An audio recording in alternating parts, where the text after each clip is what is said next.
People with eating disorders in general don't want eating disorders. We like to think like, oh, that would never happen to me. Any one of us could develop an eating disorder. We're no different.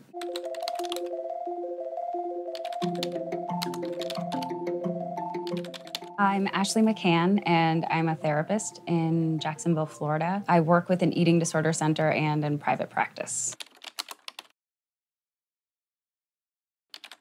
Individuals with anorexia, bulimia nervosa, binge eating disorder, all of these individuals with eating disorders likely experience a considerable amount of preoccupation with food. What I'm going to eat, what I'm not going to eat, when and where. It might be feeling that I don't belong or I don't fit unless my body looks a certain way.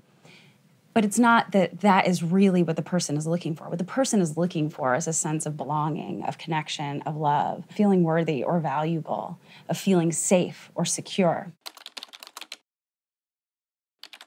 Oh, there's so many. They're about vanity, that they're simply about food, that people should just be able to stop, that people are different than us.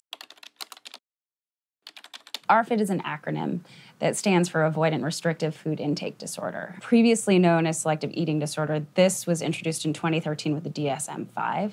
ARFID is a diagnosis in which we see people significantly restricting what foods they eat, the number of foods they eat, how much food they eat. But the difference between picky eating and someone with ARFID is that anxiety, it leaves people feeling powerless. While someone who is a picky eater might not like to eat certain things, they won't be shut down by the idea of doing it.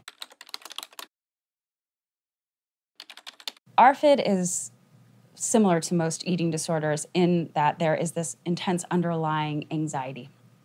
And the way in which it's different is that it's not restrictive to meet the end of a body image disturbance or dysmorphia. There's no drive for thinness.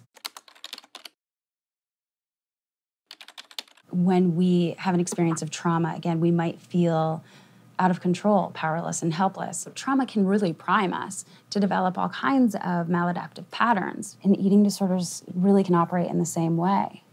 People can use them to numb, to get out of a feeling, or for some, it's to create a different feeling state. But for all of them, you know, that common thread is that underlying anxiety or pain or discomfort, that suffering that they're trying to alleviate.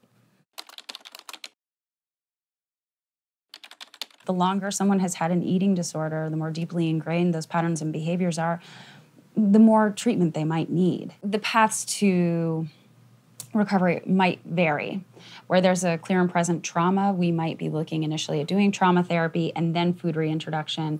And when it's sensory, we might go right at food exposure. Whenever I'm working with an individual with any kind of eating disorder, I'm working as well with a doctor and a dietitian. And so together, we're looking at labs and making recommendations based on what is needed for balance. Depending on where someone lives, what kind of insurance they have, or what their financial status is, treatment may or may not be accessible. Another barrier to treatment for many individuals is simply awareness. Being unaware that ARFID is a diagnosis, for example, because so many people, especially males with eating disorders, there's shame, there's hiding. There is also fear that there's not treatment for them. And for some, that can be more of a reality because of access.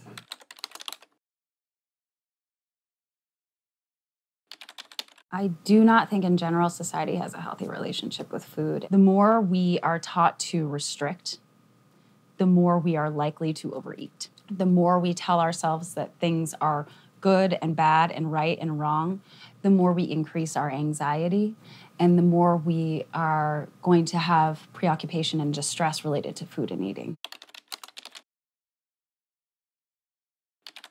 The support of others is often vital, and it's something that can be very challenging because for someone who's not experienced this, it can be very difficult to understand. Friends and family can do their best to ask questions to try to understand from the perspective of their loved one. The more they understand how to support someone, the better we'll see recovery rates.